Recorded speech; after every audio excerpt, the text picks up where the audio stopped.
association in this station. Okay, it's time to sell the house. How do we even begin to choose from the hundreds of realtors in town? Easy. We make a pros list. You mean a pros and cons list? No, just a pros list. We need someone with pro photography to showcase the house in the best possible way, pro marketing to make sure we get maximum exposure, pro negotiations so we know we get the best price. This is one of those times where you already know the right answer, isn't it? You know it is. Ben Blecker and Professional Realty Group. Contact Ben Blecker and the team at Professional Realty Group of Berkshire Hathaway's Home Services Ambassador. Online at prg-ne.com. This is the Happy Hour. You guys going to happy hour? Coming at you live from the heart of Lincoln, America. Yeah, I'll come for a couple. Here are your hosts, Nick Sainert. I am a huge guy. And Enrique Alvarez Clary.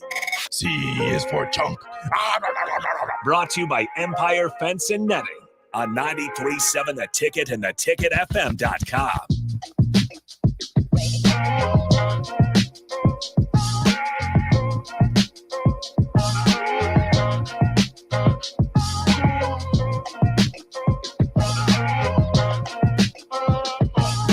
Welcome in. Happy Tuesday here on the Happy Hour. I am Rico, joined by the one and only Austin Norman. What's up? Get his camera to...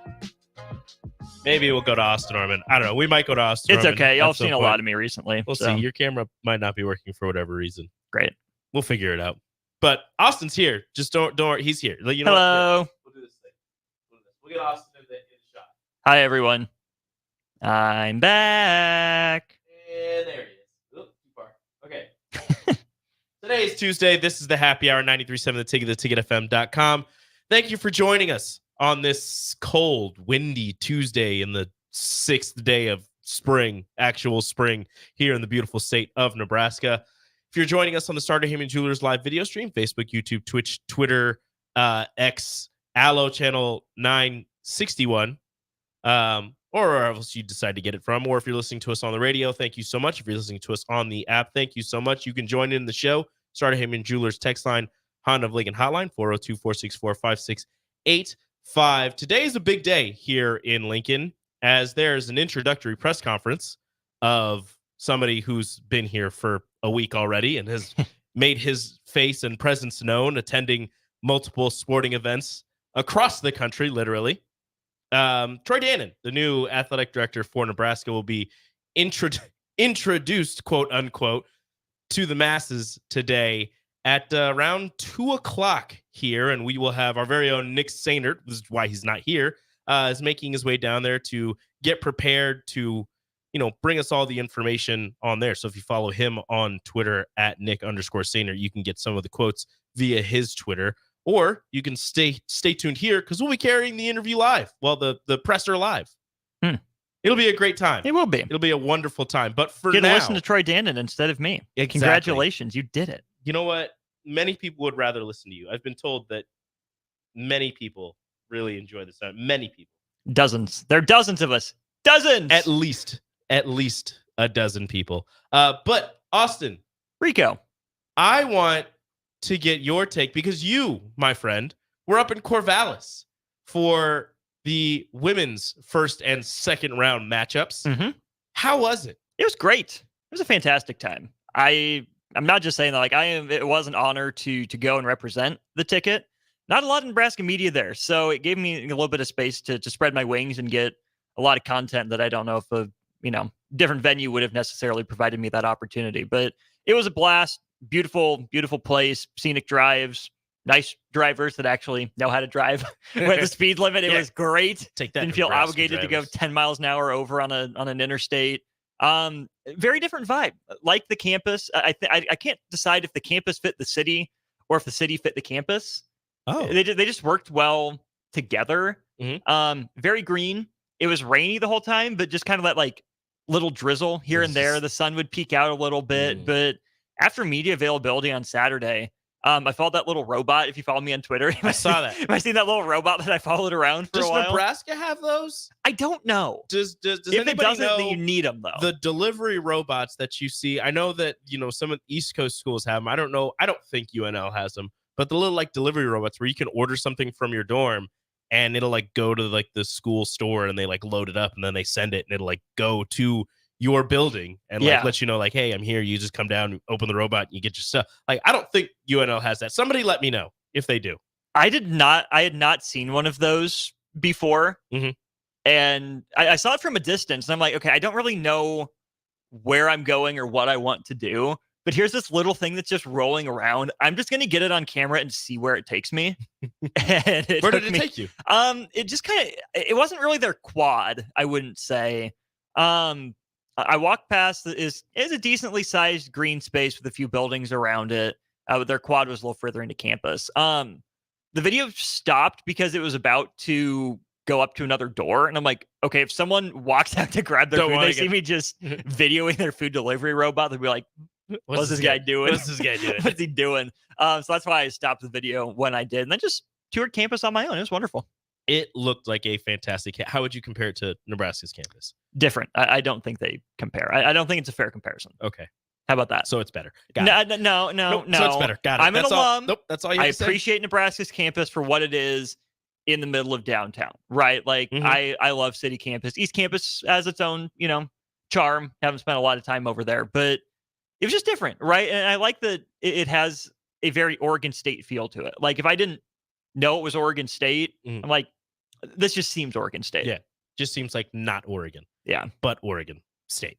Yeah, that works. But for the games that you witnessed, both teams, men's and women's, match up against Texas A&M. Only one of the teams gets it done as the women survive a furious comeback by the Aggies and a last-second shot that goes wide left of the rim and move on to the second round to face Oregon State. But that first round game, for everybody that was watching it here, you in person, what was the feeling in was it Gill Arena? Gill Coliseum. Gill Coliseum. Packed to the gills. What was it? What was the feeling in Gill Coliseum as Texas A&M started mounting their comeback? So Nebraska got up by, I think, 15, 17 points, something like that in that game.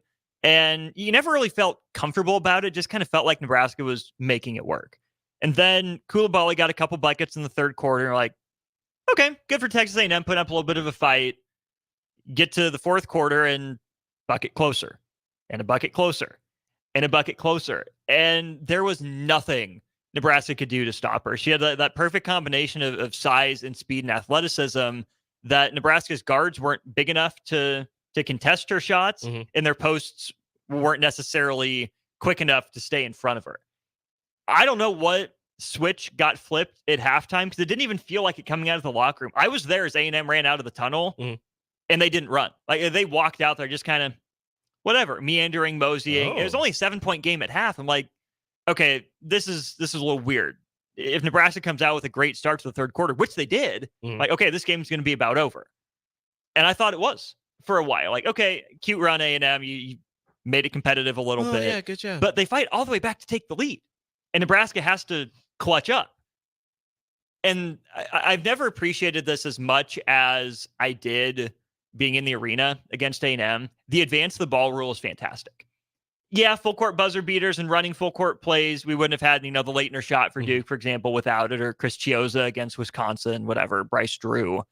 But there was still so much drama in that 1.7 seconds that Texas A&M had. Ball on the far sideline, in front of their bench, an actual chance to run a set play to give yourself a good opportunity. It never had a prayer. It was never online. It was short. It didn't go that well. On TV, but it looked like it was going in. I didn't have the best vantage go, I was point, like, wait a minute. You always think that on TV. But it looked a little left to me out of her hand, and that's what ended up happening. But the advance the ball rule got Nebraska out of some bad situations I think they could have been in press break. Because again, A&M had more length, had more athleticism. And Nebraska handled the press okay, but getting to advance the ball to half court and run a sideline out of bounds play, I think really helped Nebraska in that game. Uneasy feeling, happy team after the win. Oregon State, I think a 10-point margin of victory feels about right for that game because Nebraska was getting blown out of the water. Oregon State came ready to play. Nebraska struggled with length, turned the ball over, missed a couple gimmies. Oregon State came out on fire. Then Nebraska crawls back into it. I don't think they ever cut it to one possession, but they cut it to 5 or 6 points, I think, a couple different times in the third quarter. And had Nebraska taken better advantage at the end of the first half, Oregon State went like 6+ minutes without scoring a point, and Nebraska only shaved 1 point off of the deficit. That, to me, is where the game was lost, because then Nebraska has to start pressing as you get into the fourth quarter. Oregon State breaks it, gets easy shots, knocks them down. So the way their coach, Scott Rueck, described it was the first and fourth quarter were one game, the second and third quarter were a different game. And I think that's a pretty apt description. It was a tough watch on television. The Oregon State game was for Nebraska, just because it reminded me so much of the Creighton game from 2 years ago or the Illinois game from earlier this year, where Nebraska was getting some opportunities to put the ball in the bucket. They were getting some shots that normally go down, just a lot of missed layups and a lot of, look, Reagan Beers inside was a problem for Markowski, was a problem for Potts. She was just, her size and her length was just her ability to keep herself from getting into foul trouble and just putting her arms up and getting in the way of the shots. I mean, Potts didn't take a lot of shots. Markowski was taking shots that normally go in that were just off or getting blocked by Beers, and the threes just weren't falling for Nebraska. It was, the first round matchup with Texas A&M, you saw not the Logan Nisley like game, because she's been kind of doing that all season, but more of what they expected to see from Logan Nisley, or what they wanted to see from Logan Nisley this season, where she gets the ball, she shoots quickly, she's draining those threes, as the best shooter on the team, as we've been told multiple times by the team and by Coach Amy Williams. And the inside presence of Markowski and Potts was pretty well there. To me, and this is not like, to me, Jazz Shelley in the second game wasn't as much of a factor as she was in the first or throughout the season. No, and she wasn't a huge factor offensively in the first game, with only 5 points, didn't hit a three, only 1 of 2 at the free throw line, but 6 assists and 5 rebounds, right? She made an impact.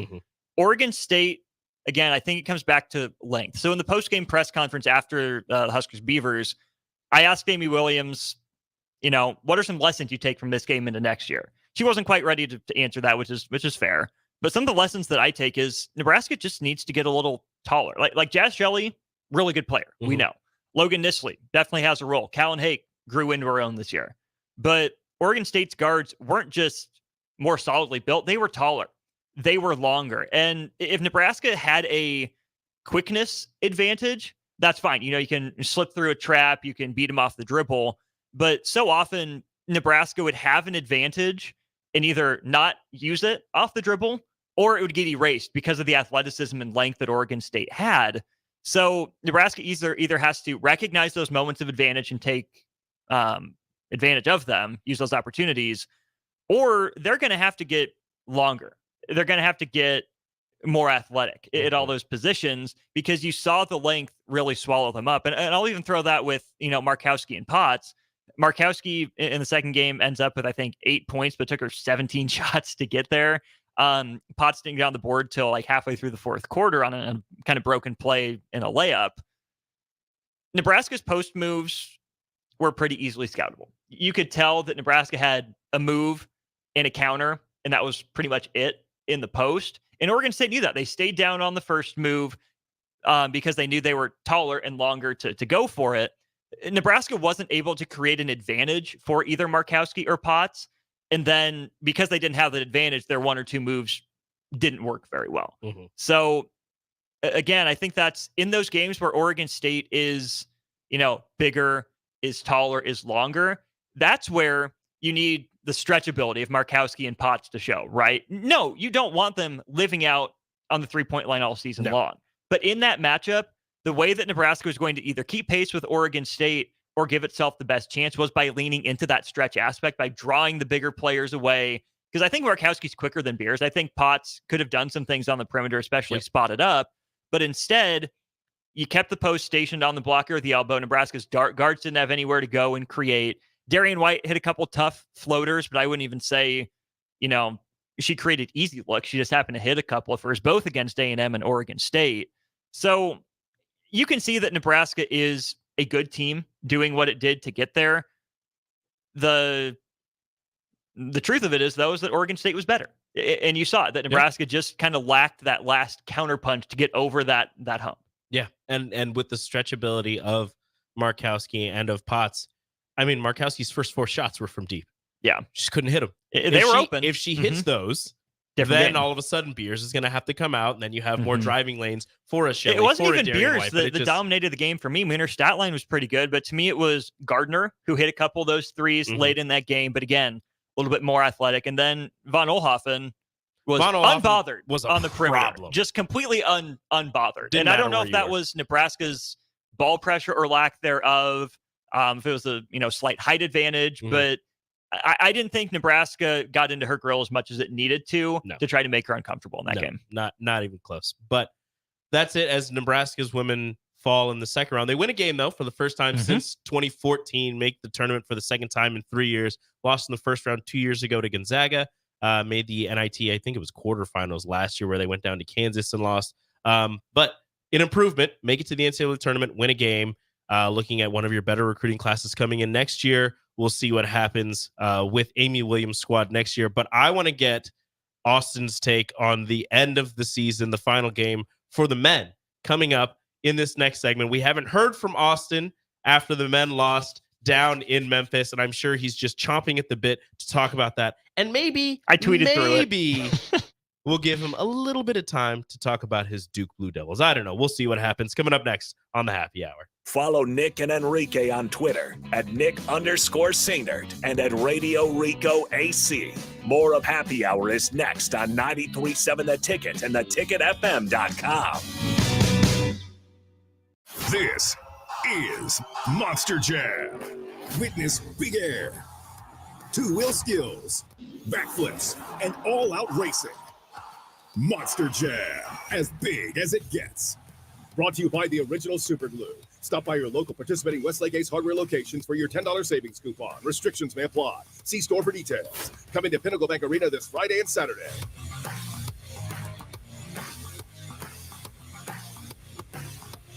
In every office, there's 2 types of people. There are those who bring in bagels and those who eat the bagels that someone else brought in. Everybody likes the first person. Be that first person. Weekday mornings at 7:30, you have a chance to win a business box of bagels from Bagels & Joe. All you have to do is shut up, Sipple. 2 questions for you, 2 for Sip. Win and the bagels are yours. Lose, well, you don't want to lose. You lost Monday, you lost Wednesday, you're a loser. Shut up, Sipple. Weekday mornings at 7:30, brought to you by Bagels & Joe. Hi, everyone. Kendall Warnock, A1 Automotive in downtown Lincoln. The last few years have been wild, but we've been here for you through all the ups and downs, and we'll be here for you when you need us the most. For all your travels and for your day-to-day driving. With winter conditions causing problems all over town, the last thing anyone needs this year is constant car troubles. Let us help you drive in peace and make sure you drive to work and to winter destinations safe. A1 Automotive, 11th and L Street downtown, always honest answers. Rosie Sports Bar and Grill, open for lunch and dinner at 1501 Center Park Road. It's getting nicer outside, but it's still hit or miss in the spring on golf weather. Not at Double Eagle Golf. Your home for always 72-degree weather and no wind. Book a bay with some friends for a weekend or come by for golf and happy hour on a weekday. Spring leagues are underway, but stay tuned for info on indoor golf tournaments and book your bay for the Masters in April. That's all at Double Eagle Golf inside the Kinetic Sports Complex on West O Street. Online at doubleeagle.golf. Reading may be the most valuable skill your child will ever learn. And research proves that when children read outside the classroom, they do much better in school. I'm Jenny Benson, president of the Nebraska State Education Association. It's easy to picture yourself reading with a young child curled up in your lap, but don't forget about your older children. They also need encouragement to read.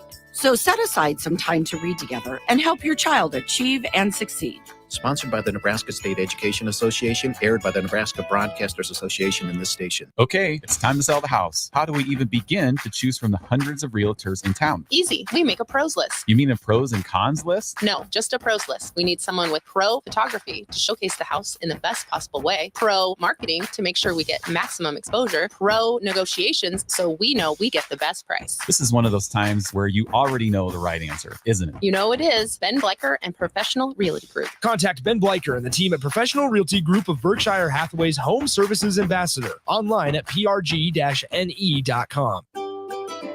Load up on meat and more this spring at the Mercado by Certified Piedmontese at 84th and Havelock. This week's specials through March 26th is spend $25 and receive a free 10-ounce New York strip. Limit 4 per visit. And don't forget about lunch on Fired Up Friday from 11 a.m. to 2 p.m. Locations on 84th and Havelock and 30th and Yankee Hill in Lincoln or 168th and Maple in Omaha. Get to the Mercado today for the best meat in town. Mosaic is a nonprofit, whole-person healthcare organization that embraces God's call and relentlessly pursues opportunities that empower people with diverse needs to live their best lives. Mosaic in Southeast Nebraska, serving Lincoln and Beatrice, would like to invite you to their monthly Discover the Possibilities tour events. Events are held on the third Wednesday of every month and are a great way to understand Mosaic's mission. To RSVP, please contact Melindy at 402-429-0088 or visit mosaicinfo.org/Southeast Nebraska. The captain, Vershawn Jackson. If I'm gonna watch a man run around, I want to see him run around in tights, in shoulder pads, in helmet, mouthpieces, and gritting their teeth, squinting their eyes. Some people closing their eyes and smashing into each other. That's what I want to see. That's football. That's football. That's football. Don't nobody want to see no we shall overcome type football. They want to see some rock'em sock'em hit you in the mouth football box. Exciting football. 93.7 The Ticket is proud to provide listeners with daily opportunities to win contests and prizes on our airwaves and would like to take this opportunity to remind you of a couple rules. All participants must be 21 or older and must wait 30 days after winning a prize before participating in another contest. Once you win, you have 30 days to pick up your prize at the K&TK Studios, 1040 O Street in Lincoln, or your prize will be forfeit. Thank you for participating in our contest, and thank you for listening to 93.7 The Ticket. Empower a child today with the Teammates Mentoring Program. Hope is only a conversation away when you choose to share your talent, time, and heart with a child. Together, you can build a relationship based on strengths and chart a brighter future, 1 week at a time. Find out how you can be a mentor by visiting LincolnTeammates.org. Become what you needed as a kid by joining the Teammates Mentoring Program today. You're listening to the Happy Hour with Nick Sainert. I don't believe you people.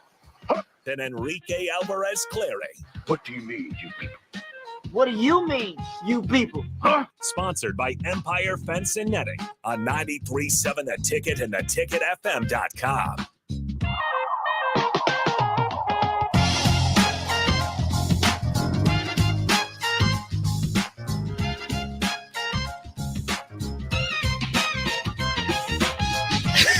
Welcome back to the Happy Hour. 93.7 The Ticket, theticketfm.com. I'm Rico. That's Austin. Shout out to Nikola Dimkovic from Serbia, who commented on our YouTube. Nikola, I apologize if I'm saying your name wrong. Nikola says, "Hi, I'm from Serbia. I've been following NBA for some years now, but I'm only starting with NCAA. I'm confused about this bracket stuff." Well, Nikola, so are we. We've been here all our lives, and we don't understand the brackets as well. It's okay. We totally get it. No, it's a tournament for colleges, and you have to, win your conference if you're a smaller conference to get in, and if you're a bigger conference, you have to win your conference to get in, but also you can get in. Sometimes if you win your conference in the regular season but lose your tournament, you get screwed over because the NCAA doesn't like you, even though you might have won, 28 or 30 games. So you have to win your conference tournament to get into the big tournament. But if you're in a bigger conference, you cannot win in your tournament, but you just have to have good enough wins or good enough losses to also get into the big tournament. Yeah. I hope that makes sense. It doesn't make sense to any of us. So if you're just now tuning in, good luck. There you go. Because they're about to change it, even though they shouldn't. Yep. There's your explanation, Nicola. Again, I apologize if I'm saying your name wrong. Also, if you're real, I hope you are. That'd be cool if you're listening from Serbia. Thank you for listening. Austin. Rico. The men's team. Yeah. You were up in Corvallis. I was. They were down in Memphis. They did not hold up their end of the bargain and beat Texas A&M. Unfortunately, they fell to the Aggies. What were your immediate thoughts? Again, I know you said you were tweeting through it, and some people, you gave us your thoughts, but I want to know your thoughts on the air, not in tweet form, on Nebraska's performance against the Aggies down in Memphis. We're also joined by Eric Strickland. I could get him on there as well. Hello, Stricky. What up? What up? What up? I had to join earlier because I miss Rico, my boy. My guy. Okay. You two done? You need to get a room. Can I take over myself? I know. Hey. Pause. Hey. Pause. Hey. Chucky Hepburn. Potentially. He's not in the portal. So everybody just keeps saying his name. He's not in the portal, so stop it. But I'm going to say it. Chucky Hepburn, Frankie Fiddler, William Kyle. Oof. Do those three end up together? I'm not saying here, people. Do those three Rico, end up you're together? saying here. I'm Just not say saying here because Wisconsin's recruiting Frankie and potentially William. What if they both go to Wisconsin? Frankie was at Creighton's camp. I don't think he's going, or he was at their practice. I don't think he's going there. I don't think all three of them would go there. But there are other places they could go. Yeah. I mean, this is the thing about this happens all the time. Let's just say that. But this is what happened when Michigan created the Fab Five. They all was in like an event together and like a all-star camp or something. And they got to talking, and really Juwan Howard was the leader of that crew and pulled that all together. Now, I think that's beautiful if you can connect and make it happen in a place that fits the style for all of you and so forth and so on. Now, I will say that Frankie does probably have a little bit of a Wisconsin style. Mm-hmm. Will Kyle is probably a little bit different style of a player. I don't think that would work for him, but Will Kyle is a tremendous athlete. Now, the reason why it could fit is because Crowell and those guys, they do like a kind of a stretch guy, but Wall isn't that. So Wall, like Kyle to me is a more athletic style of Wall. Maybe not as physical yet, but I still think he has capability. I mean, he's only a sophomore going into a junior year, so shoot.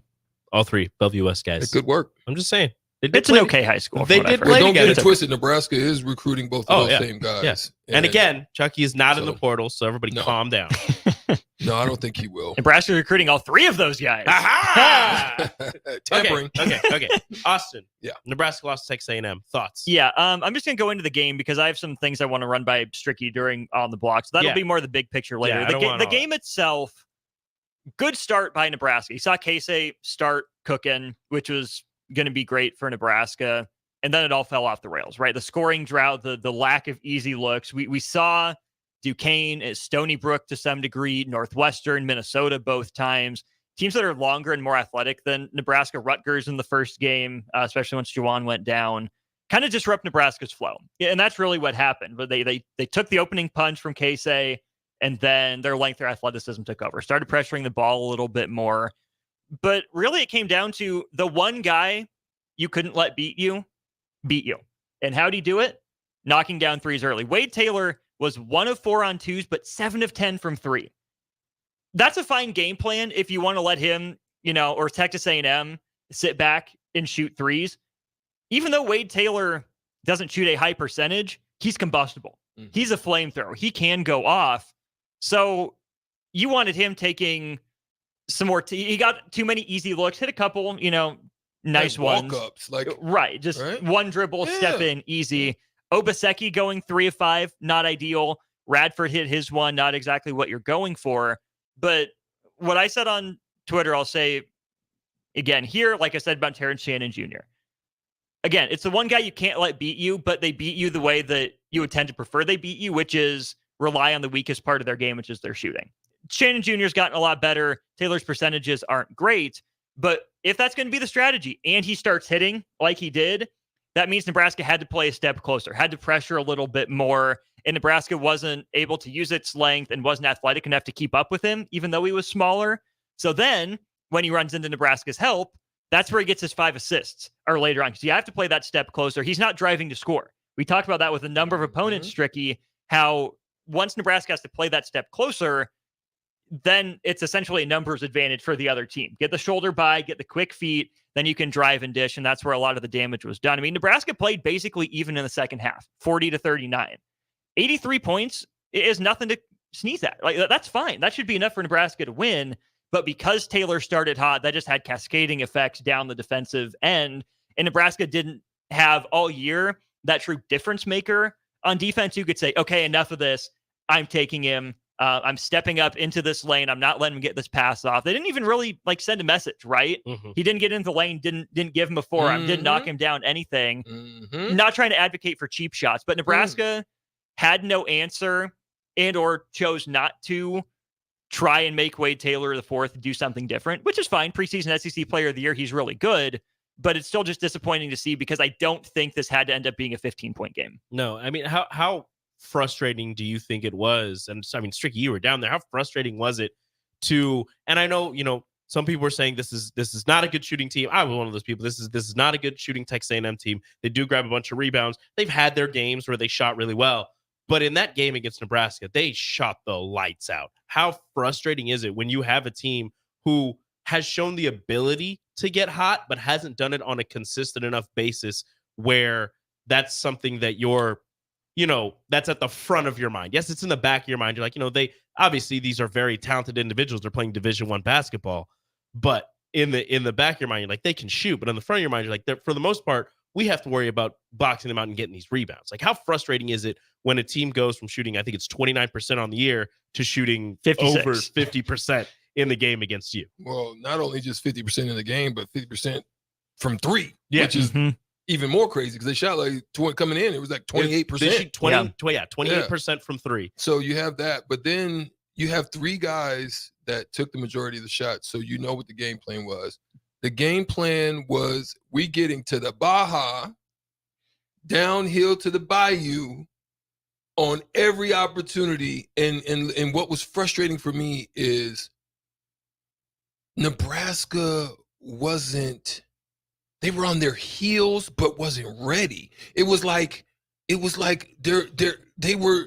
so tentative in their defense. And then I'm like, okay, how many times are we going to let these guys go right and spin back to their left hand? It was like automatic. Like, when are we going to maybe send somebody from the backside? Like, you know what I'm saying? They're going right to spin back to the left. That weak side guy should be coming. Step up. Yeah, there was no step up. Like, there was, to me, okay, if you're going to continue to hit shots, cool. But at least I'm crowding the paint. Like, it was Matador type stuff, they was Bayou. So then now their athleticism, they're able to take off. So they're slide body into rink and drawing fouls. But three guys, two Radford, Obaseki, and Taylor, 17, 17, and 14. Everybody, that's all the shots. Like, that was the game plan. Yep. And so it was downhill to the Baja, throw it up, and go get it. Like it was like, if we make it, cool. If we don't, it's okay because we cool. 14 offensive rebounds. Yeah. That was the game plan. We downhill, and it was take Rink Mass out the game. Yep. They were like, Rink he's not going to beat us. Very quiet. Yeah. Very quiet game. And I'll say this too, on the text line, Latex Mallard said, so their weakest part of the game was better than our best part of the game. Yeah, probably. But that game it was. The way I would phrase it, though, would be to win a tournament game, you shouldn't be shocked when you have to rely on doing something that you don't like to do better than you've done it all year. Guess what? A&M did that. They shot the ball better, and they've shot it all year. Nebraska didn't do anything better on Friday than it did all year. Juwan Gary didn't have a step-up game. Rink Mass didn't take his game to a new level. The defense clearly didn't travel to Memphis like we saw in the early road games. Texas A&M rose to the moment. Multiple guys rose to the moment. I don't think Nebraska did. And that's what's disappointing, is because, yes, we saw what happened with Texas A&M's strength, right? They showed through in this matchup. The rebounding was there. The length and athleticism was there. Nebraska had just as many potential advantages if it had played better, if it had played right. But Nebraska didn't play well. I don't remember who wrote it, but I saw someone say, oh, this was always a bad matchup for Nebraska. No, it wasn't. No, Nebraska could have been just as bad a matchup for Texas A&M. It just didn't rise to the moment, didn't rise to the occasion. It's a missed opportunity. Both teams' strengths mirror or were opposite of the other team's weaknesses. That was It's just that Texas A&M took one of their weaknesses and made it into a strength for one game. For one game. One game. Because And, you saw them played well against Houston, so don't get it twisted. You saw them against Houston. They didn't shoot 50% They didn't shoot from well, three. They didn't shoot well at all. But you know what they did? They defended. Yep. They got rebounds, and they hit a timely three when they needed to. Can we just say how funny it is to say? I don't disagree, but it's funny to say Texas A&M defended in a game that gave up 100 points. Yeah. Like, no, I know they did. It just funny. No, to it think is. about. It is hilarious. It was a barn burner, and that's what it's going to be, because when they're going, they still did the same thing downhill. They were like, downhill, throw it up, go get it. You foul out 4 starters. Yes, against that's what I'm Houston. saying. Yeah. You still lose. So, but the How thing about frustrating is Nebraska, here's the thing that needs to be adjusted. You really understood that, again, like Sam Greasel and those guys were patchwork, right? Bryce is not. Don't get in your mind that Bryce Williams is the point guard to run this show. It does Nebraska a disservice. He's a calming effect that you need, but he's not that guy. There were so many opportunities in that game when they were pressuring Bryce where they got out of position to where he didn't make them pay. And that's just because he doesn't have that point guard, mentality, right? He's just there to kind of make everything go. He's there to calm everybody, to run the show, and make sure that everybody knows what they're doing. But a point guard, when like there was a couple times he spun off, they tried to go behind and do some steal. He didn't attack to make them pay. He let them get back into their defense. They're giving you numbers. And he didn't take advantage. Like, those are situations where you get to the Baja until they stop you and you create play. Everything is off at that point, right? And another sad thing, because listen, I'm proud of them because they made great adjustments. They did. When they made the adjustments on Rink Mast, they just missed them. Like, Alec had missed like 3 layups. That they were the right plays, the right adjustments, flood the lane.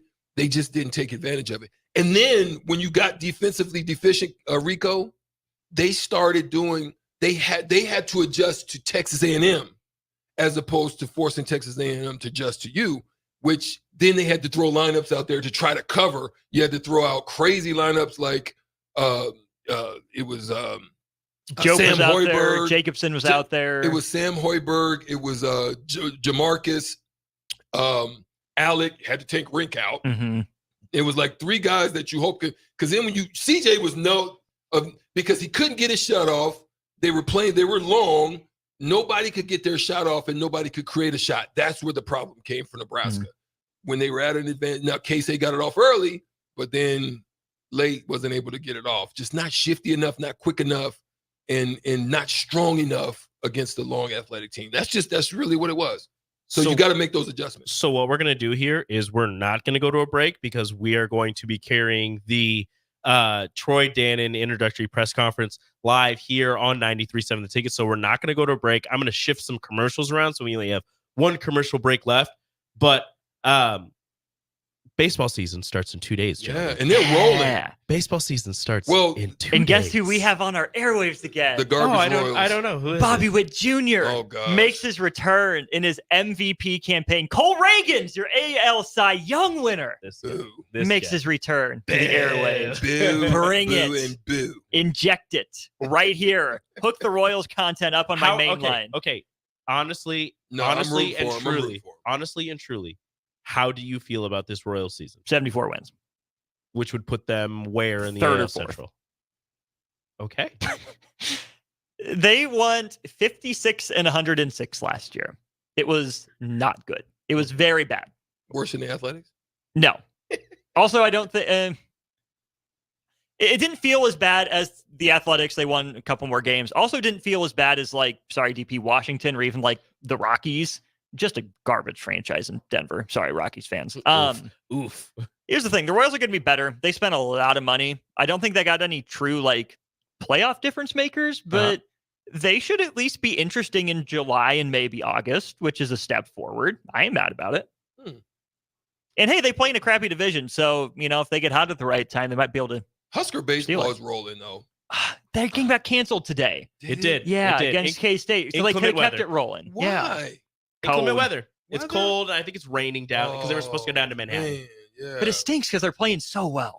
And that's a top 25 team. Yeah. And Kansas they're on State. the So verge. Nebraska's on a 7-game win streak. Kansas State's on an 8-game win streak. So it was a matchup to see. Really, Nebraska on the outside looking in, real close to being a top 25 team. They win that one. Maybe they jump into the top 25. They get on that 8-game win streak. They break a win streak. That looks like a really good win for Nebraska going into or at the end of the season when they're looking at resumes and postseason play and who's going to host regionals and whatnot. I mean, can you imagine? Just close your eyes. Picture a nice, sunny, warm day in Lincoln, Nebraska. You're wondering, what am I going to do today? Oh, there's regional baseball down at Haymarket Park. Nebraska's bringing in 3 other teams for a chance at super regionals. And I'm not going to say, that there's a chance, but there might be a chance that if Nebraska wins that regional, they win their games, they take care of business. Maybe the next weekend, well, guess what? You're right back for super regionals, bringing somebody else in, hanging out at Haymarket Park, watching softball on the video board between games. Exactly. No, you're just walking between the buildings. Softball, That'd be ideal. Softball wouldn't be hosting a super. That's what I'm saying. You're watching on the video screen, but you'd be watching on the video. You'd have your iPad in front of you, watching softball. Take care of business. Probably down at Oklahoma State again, because that's exactly what the NCAA would do. The NCAA does play games though. Between Nebraska going to Oklahoma State all the time, Nebraska going to Arkansas their last baseball regional, and now all this Texas A&M junk. Why he hate me? I don't like that. The NCAA knows. Why he hate me? The NCAA knows exactly what they're doing. Yeah. But that's going to do it for the happy hour. Only 2 breaks here in the happy hour. It's important. It's necessary.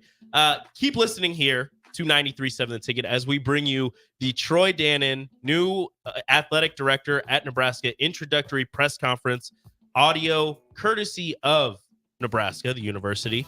You can watch the video on nowhere. You can watch our video here. I mean, we got a nice little graphic going up, but stay tuned. Troy Dannon, introductory press conference coming up, 93.7 The Ticket. On the block to follow, their reactions to the press conference. Adios.